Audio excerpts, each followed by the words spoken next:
Bonjour, avec elle demain. Dans une nouvelle vidéo, donc aujourd'hui, je vais vous présenter quelque chose qui n'a strictement rien à voir avec le art collage que vous savez que j'adore. Alors, qu'est-ce que je vais vous présenter aujourd'hui? Je n'ai jamais participé à aucun défi parce que j'osais pas, parce que je pensais que j'avais pas le niveau pour rendre quelque chose de suffisamment sympa. Et donc, si vous voulez, j'ai jamais participé à aucun défi. Je suis la chaîne d'Elodie depuis un moment. Et c'est vrai que je m'étais posé la question de faire des créations, enfin répondre à ces défis de temps en temps. Et j'avais jamais sauté le pas. Et puis, avec Rose Bonbon Coco, vous connaissez sa chaîne, elle a décidé de participer, elle a vu des défis et tout, a participé à certains défis. Et puis donc, moi, on en a parlé, je lui ai expliqué que j'en avais jamais fait. Et puis elle a fait un truc, mais tellement super sympa sur le défi d'Elodie, si vous voulez, que je me suis dit, allez, je me lance. Je vais essayer. Alors, ça date pas d'il y a longtemps, hein. L'idée de me lancer date d'hier soir. Et je me suis dit, mais alors, qu'est-ce que je pourrais faire? Vous le savez que moi, j'adore l'art collage, que j'ai créé ce qui est les petites cartes que maintenant on appelle ACC. Et d'ailleurs, je voulais toutes vous remercier. C'est très, très agréable quand on a l'idée de quelque chose et qu'après, on est avec une de nos amies et qu'on arrive à encore plus améliorer, comme je vous ai dit, l'idée de Coco, de les faire par petits moments détente du soir, moi, que je trouve super. Et donc, si vous voulez, c'est pas parce que je fais du art collage que je ne vais faire que ça. Il y a des choses dans le scrap qui me plaisent, enfin, il y a beaucoup de choses qui me plaisent dans le scrap plus général.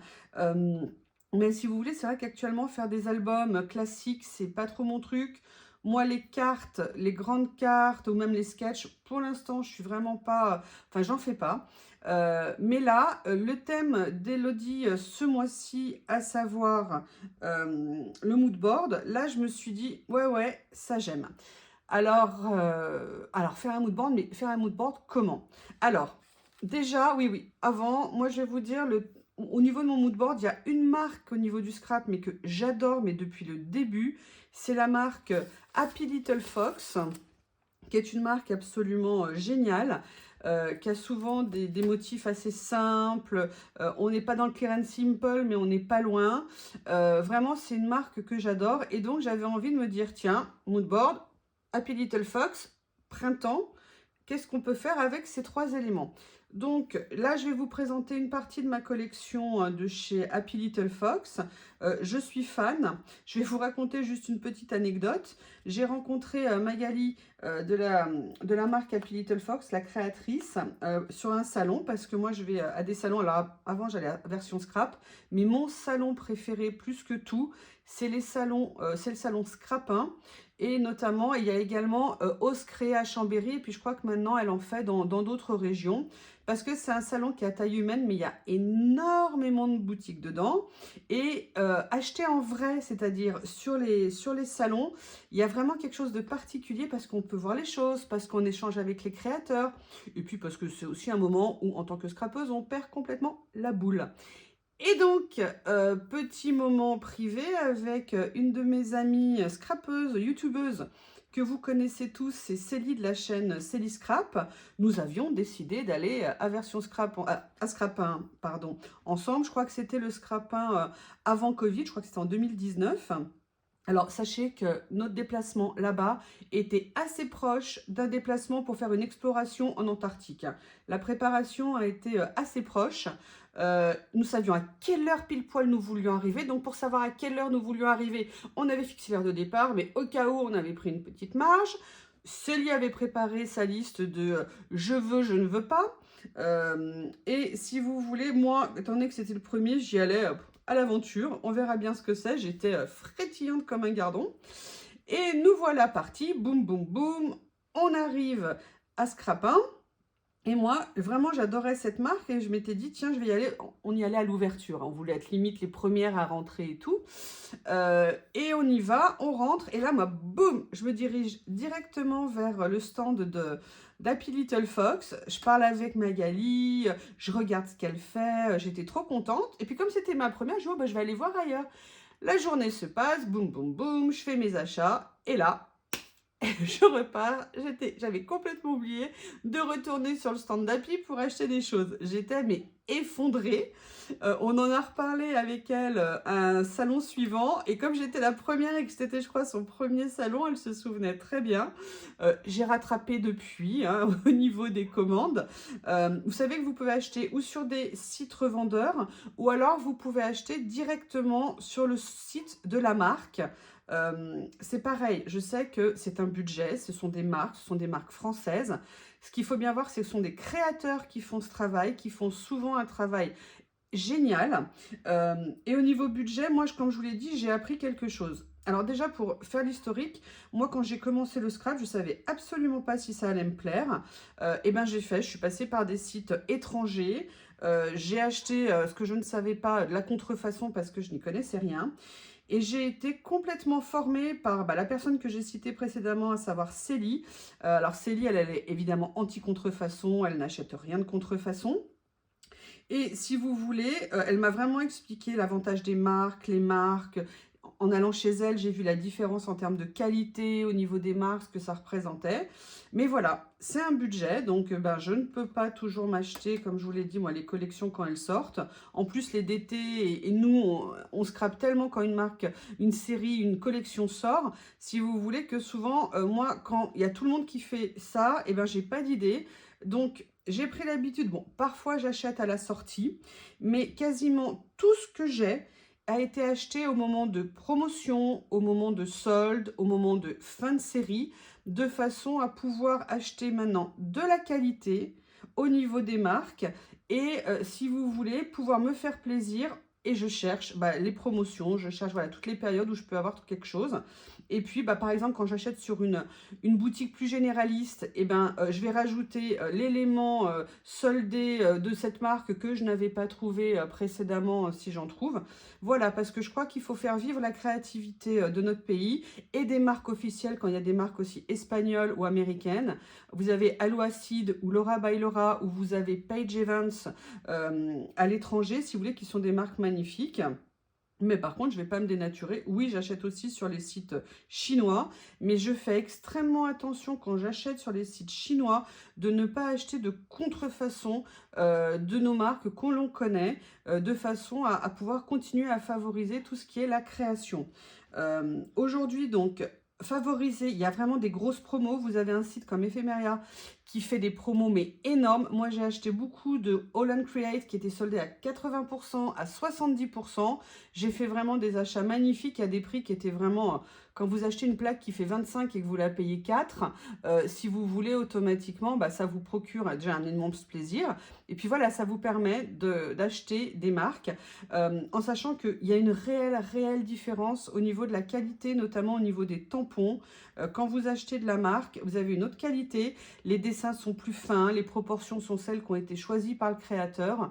Donc, c'est vraiment intéressant d'acheter chez eux. Et puis, le scrap, c'est la patience, c'est la minutie.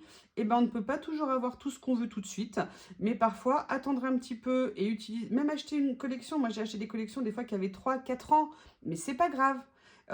J'attends et puis voilà, bon, moi je ne suis pas aussi un stakhanoviste du scrap, mais voilà, moi c'est le choix que j'ai fait aujourd'hui, j'en suis très contente, je remercie énormément Célie, déjà pour nos moments, mais de pur bonheur et d'extase quand on va en salon ensemble, c'est vraiment des moments, mais moi c'est mon rayon de soleil de l'année, bon, d'être avec elle, ça c'est sûr, mais de faire voilà, ce moment de convivialité et vraiment un moment où on oublie tout, il n'y a plus rien, on perd tout rapport avec la réalité. C'est vraiment un pur bonheur. Excusez-moi, l'introduction était un petit peu longue. Donc, comme je vous l'ai dit, on va faire sur de la P Little Fox. Moi, je vais vous présenter ma collection, une partie, mais je vais vous montrer déjà comment est-ce qu'on peut faire du moodboard. Il y a deux possibilités pour ça. Vous avez, alors moi c'est ce que j'appelle les possibilités de feignasse. C'est-à-dire que globalement vous avez la version Corinne qui est juste géniale. Elle a fait le moodboard, elle l'a fait à la main, elle l'a fait vraiment en mettant des papiers et tout. Moi je ne suis pas à ce stade-là. Moi je suis vraiment une grosse feignasse pour ce qui est ça. Donc, aujourd'hui, moi, j'ai deux possibilités. Donc ça, ce sont les kits que l'on trouve sur le site de la marque La Fée du Scrap, d'accord. Elle a fait ses propres stencils, si vous voulez, pour pouvoir, pochoir ou stencil comme vous voulez, pour pouvoir faire des moonboards. Donc vous avez plein de formes différentes. Elle a, là moi j'ai pris les A5, mais elle les a également à A4, tout dépend ce que vous voulez faire. Donc là je ne sais pas si c'est ce que je vais utiliser aujourd'hui, mais je pense pas. Et vous avez sinon, donc Happy Little Fox a sorti des séries de plaques de découpe en version à moodboard. Et donc bah, moi j'en avais acheté quelques-unes, je les ai pas toutes achetées, hein. Faut quand même raison garder. Parce que c'est quand même, là pour le coup, ils coûtent quand même assez cher et moi ça je les avais pas vus soldés. Mais ce que j'avais beaucoup aimé dans cette idée-là, c'est que si vous voulez, bah, ça vous fait des découpes. Donc après, vous pouvez faire le papier que vous voulez autour et découper à l'intérieur. Et puis surtout, si vous voulez, vous voyez là, les cadres par exemple, ils sont pas parfaitement linéaires. Enfin voilà, j'aimais beaucoup le principe et je pense qu'aujourd'hui, c'est ce que je vais utiliser. Donc là, comme on est sur un modèle de printemps, voilà, moi j'ai ces deux plaques ici, je ne sais pas encore du tout laquelle je vais utiliser. J'ai ou celle-ci avec des petits ronds, ou alors celle-ci qui est que sur du rectangulaire et du carré. J'avoue que je me tâte, donc je ne sais pas. La deuxième chose que je voulais vous montrer, c'est les tampons. Donc j'en ai quelques-uns comme vous pouvez voir. Vous voyez, ce que j'aimais beaucoup dans le style de Happy Little Fox, c'est aussi ce style-là. Là, c'est du line art, ça veut dire que c'est un coup de crayon qui fait tout le dessin. Vous voyez, elle part de là, boum, boum, boum, elle remonte là, et elle fait tout son dessin ici. C'est très fin, c'est très léger, c'est très gracieux. Moi, j'aime beaucoup ça parce qu'on peut vraiment faire plein de choses. Donc, vous voyez, j'avais ces séries-là de ces collections. Ça, c'est des plaques que j'avais achetées de fond. D'accord, parce que je trouve que c'est sympa, on peut les tamponner, on peut également les tamponner avec de la distress et mettre un petit peu d'eau dessus pour faire un effet un petit peu flouté sur le rendu qu'on peut faire. Vous voyez, toujours dans la collection Line Art. Alors ça, c'est des collections par exemple que j'ai achetées vraiment, mais en promo, de façon très intéressante. Mais voilà, vous avez des choses qui sont absolument magnifiques. Et vous voyez, elle a un tamponnage qui est très fin. Il n'y a pas que du line art, là il y a autre chose. Mais vous voyez par exemple là, ce petit fil ici avec le petit nœud, quand je faisais du tamponnage, mais c'est quelque chose que j'adore mettre parce que c'est très délicat, c'est très fin et ça fait une petite touche finale sur ce qu'on fait qui peut vraiment être sympa. Je ne vais pas tous vous les décrire, sinon on va passer la journée. Vous voyez, là je vous montre certains de mes tampons. Enfin là je crois que je vous montre d'ailleurs tous mes tampons Happy.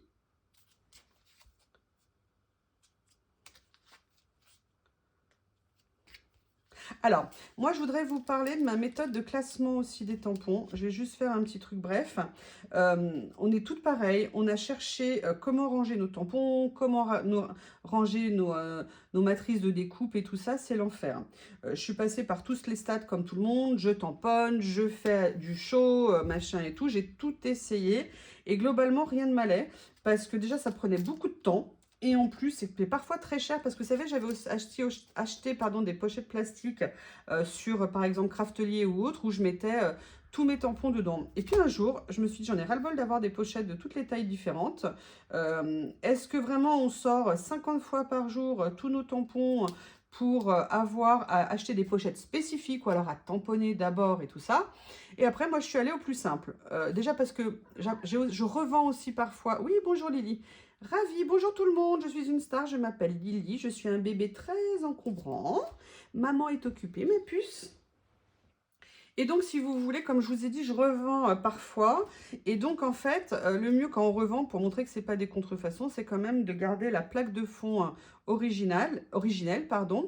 Et si vous voulez, ce que j'ai fait, c'est que là, voilà, c'est la pochette telle qu'on l'achète. J'ai simplement découpé par le haut au ras du papier. Et ça permet, en fait, de garder l'emballage d'origine. Et quand on a besoin, on a juste à sortir nos tampons, les utiliser. Et après, on les remet dedans. Alors, ça fait plusieurs années que je fonctionne comme ça. Je n'ai jamais abîmé une pochette au point, si vous voulez, de devoir en racheter d'autres spécifiques de cette taille-là. Mais l'avantage, c'est que ça fait un classement. Vous voyez, moi, quand je classe mes tampons, je les classe comme ça. Là, vous voyez, j'en ai encore que je n'ai pas découpé. Donc, vous voyez, voilà, on va partir sur un cas concret. Donc là, vous voyez, quand je les classe comme ça. L'avantage que j'ai, c'est qu'ils sont faciles à voir. Je les vois par le dessus. En plus, j'ai le nom de la collection, j'ai le nom de la marque, j'ai absolument tout. Et après, donc je vais vous montrer concrètement, on va le faire en direct. Donc, vous voyez là, par exemple, c'est les derniers achats en solde que j'ai fait de la marque. Je ne les ai pas encore découpés. Donc, je tasse mon tampon pour qu'il bouge bien. Et là, je vais venir couper, mais à ras du papier. J'essaie de ne pas couper le papier. Vous voyez ce que je veux dire? Voilà, je le coupe rapidement. Et voilà, donc j'ai enlevé toute cette partie-là qui est l'accroche. Et là, voilà, maintenant j'ai accès directement à mon tampon. Moi, je trouve ça super pratique et ça permet d'avoir un rangement uniforme pour chaque marque. Je fonctionne comme ça. Donc là, j'en ai encore un autre à faire. Là, j'ai celui-ci qui est fait, voilà. Et je le finirai ultérieurement. Donc pour ma création d'aujourd'hui, je pense que je vais mêler les papiers d'Happy et également un tamponnage ou deux que je ferai sur ma création. Au niveau d'Happy, alors, elle sort maintenant des puffy comme ça. J'en ai très peu acheté, j'avais acheté cela, mais surtout, j'avais acheté ça. Et là, je suis dégoûtée parce que je crois que j'en avais un ou deux autres et je n'arrive pas à mettre la main dessus, comme quoi on peut être organisé, mais finalement pas tant que ça. Là, voilà, ce sont des petits puffy et je trouve que c'est très joli sur une création d'aller mettre un mot et surtout un petit peu en volume mousse comme ça, je trouve ça génial. Et elle avait sorti cette série, un conte nordique, c'était pour Noël, je crois, bah, il y a un calendrier de l'Avent dedans. Et voilà, c'est pareil, on peut utiliser ça également dans nos créations. Là, je vais peut-être faire une exception, ça va dépendre de la collection. Alors là, vous voyez, je vous montrerai, moi, comment je range aussi certaines de toutes mes découpes de marque. Je les range aussi par boîte, les boîtes qu'on trouve chez Action. Et après, moi, je les positionne comme ça. D'accord? Alors, je vous montrerai, j'ai un tiroir qui est dédié à ça dans un de mes rangements. Ça permet comme ça, je peux rapidement voir ce qu'il y a dedans. Je réunis les choses et à chaque fois, je mets l'étiquette Lily. Lily ta queue n'est pas le plus bel élément, hein, d'accord? Même si elle est gracieuse. Oui, mademoiselle, vous gênez. Ma puce, tu me laisses. Et donc là, vous voyez, donc là, ce sont des étiquettes de chez Florilège, d'accord? Et là, vous voyez, alors là, j'avais déjà fait des petites découpes parce que je vous montrerai un jour une création que j'avais fait. Je ferai peut-être une vidéo sur certains de mes mini-albums. Et donc voilà. Et là, peut-être qu'en fonction de la collection que je vais choisir, les nuances vont permettre d'être utilisées parce que j'ai une idée un peu de la collection que je vais utiliser comme le thème c'est printemps. Et voilà, je voulais vous montrer ce système de rangement des die cuts. Et d'ailleurs, je ne le fais pas que pour les die cuts, je l'ai fait aussi pour les petites découpes en bois. Ou alors, vous savez, Florilège sort aussi des petites plaques de décoration en acrylique. Et j'adore les ranger dedans. On les voit, c'est facile et c'est top. Alors, là, maintenant, je vais vous montrer. Donc, comme je vous ai dit, j'ai certaines collections d'Happy Little Fox, en sachant que je vous explique. J'achète parfois une collection de papier, mais j'en achetais pas nécessairement deux. Par contre, quand il y avait des soldes, régulièrement, s'il y avait une collection ou des feuilles qui m'avaient particulièrement plu, et ce que je faisais, c'est que je me prenais les feuilles supplémentaires. Donc là, voilà, j'ai certaines des collections d'Happy. D'accord? Alors là, celle-ci, Good Day Sunshine, mais je l'adore, cette collection. Elle est vraiment trop, trop belle. Alors elle, là, c'est mon amour absolu. Le printemps est là. Je crois que c'est ça que je vais utiliser parce que elle mêle déjà, bon, un graphisme que j'adore, des dessins que j'adore.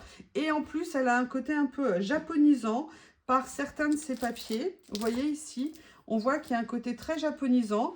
Et en plus, maintenant, elle met aussi une planche de découpe dedans. Donc, je vais peut-être utiliser celle-ci. Et après, j'en ai également une autre. J'en ai d'autres qui sont rangées, mais je ne les ai pas toutes sorties. Donc, je pense qu'aujourd'hui, dans la création que je vais faire, pour répondre au challenge, je ne sais pas si ça s'appelle comme ça, je vais utiliser Le printemps est là, d'Happy Little Fox. Si vous ne la connaissez pas, mais allez découvrir cette créatrice parce que c'est juste magnifique. Si vous avez l'occasion de la rencontrer sur un salon, elle est juste adorable. Ils font des stands qui sont toujours très beaux, très sympas. Et les stands, c'est aussi l'occasion. Et moi, c'est vrai que le premier, j'étais tellement excitée que je ne l'ai pas fait. C'est d'aller voir les créations des DT, des scrapeuses qui sont exposées. Déjà, c'est magnifique. Et puis, en plus, sincèrement, ça nous donne des idées. Et puis, je sais pas, on se sent ensemble dans la même passion et c'est vraiment passionnant. Alors, je ne sais pas si ma vidéo, je la ferai en 2 fois. Là, on va dire que c'est la partie présentation du défi d'Elodie et du matériel que je pense utiliser. Et je vais peut-être vous faire après une deuxième vidéo réalisation du mood board. Si c'est le cas, je vous dis à plus tard. Et si c'est pas le cas, bah, je vous aurais dit à plus tard pour rien, mais pour le plaisir. Au revoir. On va donc commencer la partie réalisation du mood board par le choix des papiers que je vais utiliser ou du papier que je vais utiliser. Je vous disais pour le classement des tampons ce que je fais exactement la même chose pour les collections de papier. Donc j'ouvre ici sur le côté, comme ça j'ai des papiers qui sont entièrement protégés, j'ai pas de papier qui déborde. Donc voyez voir la collection d'Happy Little Fox, le printemps est là. Donc là vous voyez comme je vous disais, j'ai des pages qui sont en plus que j'avais achetées, voilà, et puis la collection. Donc première page ici, des petites étiquettes mots, des petits découpages comme ceci, les papiers. Voilà. Ah bah là, vous voyez que j'avais aussi des pages en plus. Beaucoup de pages en plus. Là, une autre étiquette. Vous voyez, une autre page avec des petites découpes comme ça. Enfin, l'effet un peu washi. Des étiquettes. Ça permet d'avoir tout coordonné, ce qui est très sympa. Et le fond aussi. Là, des rayures. Ici, ce modèle qui est juste magnifique. Vous voyez, comme je vous disais, des pages que je mets en double, je n'hésite pas sur les doubles. Hein. Ici, j'adore ça, les teintes, mais je les adore, elles sont trop belles. Vous avez ici ce papier. Alors celui-ci, par contre, j'avoue, j'ai absolument pas compris la place qu'il avait dans la collection, parce que je le trouve, je sais pas, j'ai été étonnée, j'avoue, de ce papier. Mais voilà, vous avez l'autre côté aussi, dont je suis absolument fan. Et vous avez cette dernière page ici, avec ça ici. Et vous avez ce que j'adore. Elle met dans ses créations des plaques comme ça, des feuilles d'acétate de temps en temps. Et moi, je trouve qu'elles sont vraiment trop belles. Je rêverais qu'elle les vende à l'unité. On en a parlé sur l'année dernière au salon version scrap, scrapin ose créer de Chambéry. Et le problème de ne pouvoir les vendre à l'unité, c'est le stockage, surtout pour qu'elles ne soient pas abîmées. C'est des plaques qui sont extrêmement fragiles. Et dans le stockage, si vous voulez, elles risqueraient de s'abîmer et ça poserait un problème. Et après, les protéger ferait que le prix serait vraiment très très élevé. Donc c'est vrai que pour l'instant, elle ne les vend pas à l'unité. Ils ne sont que dans l'ensemble de la collection. Voilà pour la première étape, choix des papiers. Je réfléchis à comment utiliser quoi et je reviens vers vous. À plus tard. Me voilà de retour. Donc là maintenant on va procéder à la réalisation du mood board. Je pense que je vais découper, faire plusieurs petites vidéos et puis après, aventure pour moi, faire un montage, les rassembler. Donc au niveau du filtre, enfin de l'outil que je vais utiliser, je prends ce modèle là que je vous ai montré tout à l'heure. Je procède exactement de la même façon. Ouverture par le haut d'ailleurs que je vais bien faire régulariser parce que je crois que c'était pas très droit ce que j'ai fait. De façon à ce que leur présentation, quand je veux les chercher, le classement soit pareil. Et là, vous allez me dire, oui, mais quand on a des plaques comme ça de découpe, comment tu fais après quand tu les as soulevées avec les scotch? Bah, c'est pas difficile en fait. J'utilise le scotch existant. Et quand il scotche plus ou quand je l'ai enlevé en retirant ma plaque, bah, je remets un morceau de scotch double face pour revenir plaquer et coller sur la plaque de façon à ce que ça reste bien en place. Et maintenant, je le fais systématiquement pour mes plaques d'embossage, de découpe. Ça me permet, comme ça, je vous dis, de les avoir. Bon, et après, comme on veut faire là-dessus, eh ben, je l'ai simplement utilisé là pour l'instant parce que je suis en train de chercher comment je vais la composer. Donc là, vous voyez, il y a des carrés, des rectangles. Et là, je me suis dit, voyons, est-ce que ça rentre là, ici? Ouais. Et puis après, je me dis, bon, bah voilà, j'ai aussi les petits ronds, comment est-ce que je vais les garnir? D'accord, donc vous voyez, je cherche. Je fais circuler un petit peu pour essayer de trouver une source d'inspiration.